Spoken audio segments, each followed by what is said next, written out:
America Iran कशीदगी हुकूमत ने अवाम पर फिर पेट्रोल बम गिरा दिया। पेट्रोलियम मसनूआत कीमतों में इजाफा कर दिया गया। पेट्रोल की फी लीटर कीमत में 13 रुपये 18 पैसे जबकि डीजल 13 रुपये 80 पैसे महंगा कर दिया गया। पेट्रोल की नई कीमत 310 रुपये 71 पैसे जबकि डीजल की नई कीमत 323 रुपये 30 पैसे फी लीटर मुकर्रर।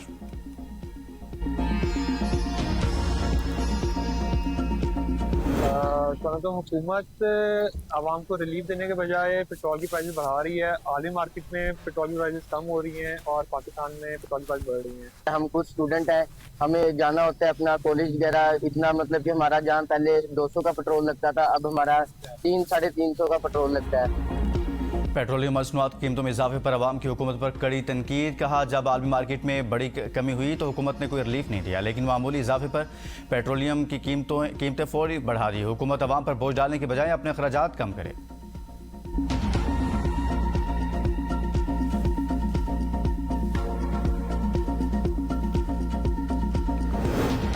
वज़ीर-ए-आज़म के ईरानी सदर मसूद पज़ेश्कियान से टेलीफोनिक रब्ता। खित्ते में हालिया कशीदगी पर गहरी तशवीश का इज़हार। पाकिस्तान और ईरान का बाहमी राब्ते और करीबी मुशावरत जारी रखने पर इत्तफाक। शहबाज शरीफ के फ़रीक़ैन तहम्मुल और बुर्दबारी का मुज़ाहरा करने की अपील। कहा, खित्ते में अमन व इस्तेहकाम की फौरी बहाली नागुज़ीर है। अमन के लिए हासिल पेशरफ्त को नुकसान पहुँचाने वाले इक़दामात से गुरेज किया जाए। पाकिस्तान इलाक़ाई अमन व इस्तेहकाम के लिए अपना मुखलिसाना किरदार जारी रखेगा। ईरानी सदर मसूद पज़ेश्कियान ने पाकिस्तान की क़यादत की हिमायत और तामीरी किरदार को सराहा। शहीद सुप्रीम लीडर की नमाज जनाजा और तदफीन में पाकिस्तानी वफ्द की शिरकत का इजहार तशक्कुर। शहबाज शरीफ और अमीर कतर के दरमियान भी टेलीफोनिक रब्ता। अमेरिका ईरान कशीदगी पर गहरी तशवीश। मुफाहमती यादाश्त के तहत किए गए वादों पर अमल दरामद की अहमियत पर जोर।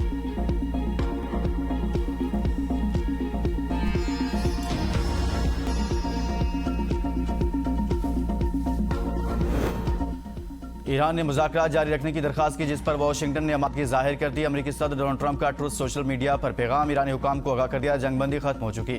ईरान ने सदर ट्रंप का दावा मुस्तरद कर दिया। तर्जुमान ईरानी वज़ारत ख़ारिजा इस्माइल बकाई ने कहा, अमेरिका से मुज़ाकरात की कोई दरख्वास्त नहीं की। अमेरिका ने इस्लामाबाद मुफाहमती यादाश्त की खिलाफ वर्जी की। ईरान पर हमला, ईरानी तेल पर पाबंदी से मुतल्लिक इस्तिस्ना खत्म करना और नई पाबंदियाँ आयद करना मुफाहमती यादाश्त की खुली खिलाफ वर्जी है। किसी भी वादे पर यकतरफा अमल नहीं करेंगे। इस्माइल बकाई ने कहा, ईरानी वज़ीर ख़ारिजा अब्बास अराग़ची आज ओमान जाएंगे। आबनाए हुर्मत से मुतल्लिक उमूर पर मुशावरत होगी।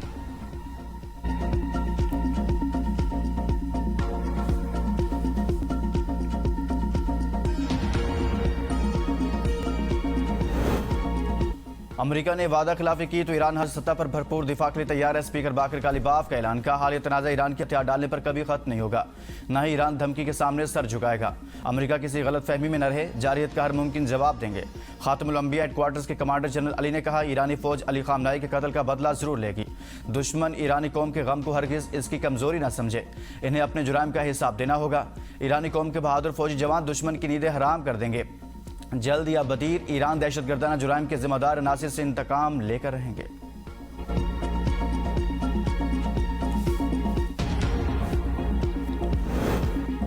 मुल्क भर में बारिश बरसाने वाला सिस्टम दाखिल। इस्लामाबाद, रावलपिंडी और गिरदुनवा में मूसलाधार बारिश। अब्र रहमत ने गर्मी का जोर तोड़ दिया। झुलसा देने वाली तपिश के बाद शहरियों ने सूख का सांस लिया। मौसम खुशगवार हो गया। गर्मी की शिद्दत में नुमाया कमी आ गई। पंजाब और आज़ाद कश्मीर के मुख्तलिफ इलाकों संबड़ियाल, पसरूर, कोटली आज़ाद कश्मीर, अब्बासपुर में भी बारिश। नदी नालों में तुग़यानी। एनटीएमए ने आज से 13 जुलाई तक शुमाली इलाकों में लैंडस्लाइडिंग का अलर्ट जारी कर दिया।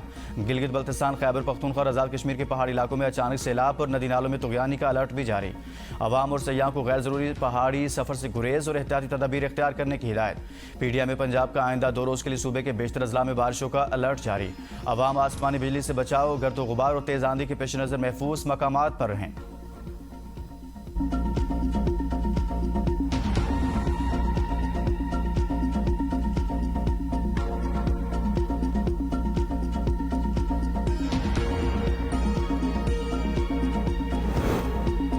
नस्ला टावर केस में बड़ा मोड़। विफाकी आईनी अदालत ने नस्ला टावर गिराने के सुप्रीम कोर्ट के अहकामात मंसूख कर दिए। फैसले में कहा, गैर कानूनी तामीरात के खिलाफ कार्रवाई का इख्तियार बुनियादी तौर पर सूबाई हुकूमत का है, अदलिया का नहीं। अदालतें अपने सामने मौजूद तनाज़ा तक महदूद रहें, गैर जरूरी मामलात में मुदाखलत न करें। अदालत के मुताबिक कराची में गैर कानूनी तामीरात से निपटने के लिए मौसर कानूनी निज़ाम और मुतलका इदारे पहले से मौजूद हैं। सिंध हुकूमत और मुतलका इदारे गैर कानूनी तामीरात की निगरानी और कार्रवाई के आईनी और कानूनी तौर पर पाबंद हैं। जस्टिस अरशद हुसैन ने फैसले में इजाफी नोट में लिखा, शहरियों के बुनियादी हुकूक और अवामी सहूलियात के तहफ़्फ़ुज़ रियासत की अव्वलीन जिम्मेदारी है। पार्क, खेल के मैदान, ग्रीन बेल्ट, फुटपाथ, साहिल और दीगर अवामी मकामात को कब्ज़ों और तब्दीलियों से महफूज रखा जाए। वफाकी आईनी अदालत के ताज़ा फैसले ने एक मरतबा फिर ये सवाल खड़ा कर दिया, अगर गैर कानूनी तमीरात की जिम्मेदारी सरकारी इदारों पर आयद होती है तो फिर इन इमारतों में रहने वाले आम शहरियों को नुकसान का अजाला कौन करेगा? कराची के बासी आज भी इस सवाल का जवाब ढूंढ रहे हैं।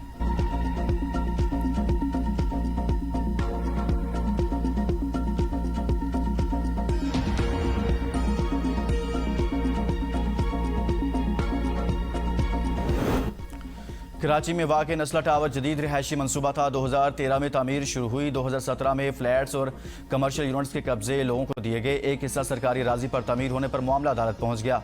16 जून 2021 को सुप्रीम कोर्ट ने नस्ला टावर को तजावुज़ात करार देते हुए गिराने, बिल्डर को रजिस्टर्ड अलॉटीज़ को रकम वापस करने का हुक्म।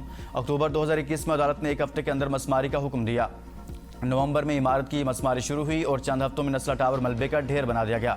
मसमारी के बाद बिल्डर और मुतलका सरकारी अफसरान के खिलाफ मुकदमा दर्ज किए गए। अप्रैल 2024 में अदालत ने नस्ला टावर की ज़मीन फरोख्त करके मुतासरा अलॉटीज़ को मुआवजा देने का हुक्म दिया। अगस्त 2025 में केस से जुड़े अफसरान और मुलजमान को अदम सबूत की बुनियाद पर बरी कर दिया गया। फैसले पर सीनियर सूबाई वज़ीर शजील मेमन ने कहा, जस्टिस गुलजार के दौर में गलत फैसलों से नुकसान हुआ, जिम्मेदारी इन्हीं पर आयद होती है। वज़ीर मेहनत सिंध सईद गनी आईनी अदालत ने गलत फैसले को मनसूख करके अच्छा किया। आवाज़ उठाने पर उस वक्त मेरे खिलाफ तौहीन अदालत का केस भी बना, लेकिन मुझे इस पर फख्र है कि मैं लोगों के साथ खड़ा रहा। चेयरमैन आबाद हसन बख्शी ने कहा, जुडिशल मर्डर हुआ, फैसला बहुत खुशाइंद है, मुतासरा अफराद को मुआवजा देना चाहिए।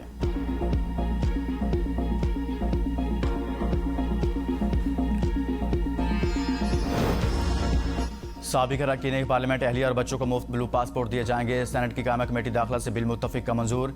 फैसल सलीमुर्रहमान के ज़ेर-ए-सदार सेनेट की कायमा कमेटी दाखिला ने अरकान पार्लियामेंट सैलरी एंड अलाउंसेस तरमीमी बिल की मुत्तफिक का मंजूरी दे दी।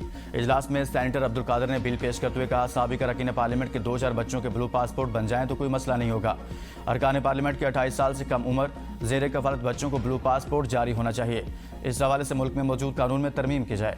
तरमीमी एक्ट के मुताबिक रिटायर्ड वफाकी सेक्रेटरीज और उनकी फैमिलीज़ को यह सहूलत पहले से हासिल है और साबिक अरकान पार्लियामेंट को भी रिटायर्ड वफाकी सेक्रेटरीज के मुसावी लाया जाए। वज़ीर मुमलिकत तलाल चौधरी ने बिल काबीना को भेजने की तजवीज़ दी। सेनेटर अब्दुल कादिर ने कहा, इस बिल का काबीना से कोई ताल्लुक नहीं, जिसके बाद इत्तफाक राय से बिल मंजूर कर लिया गया। तलाल चौधरी ने कहा, ब्लू पासपोर्ट और डिप्लोमेटिक पासपोर्ट के मामलात पासपोर्ट रैंकिंग को मुतासिर करते हैं।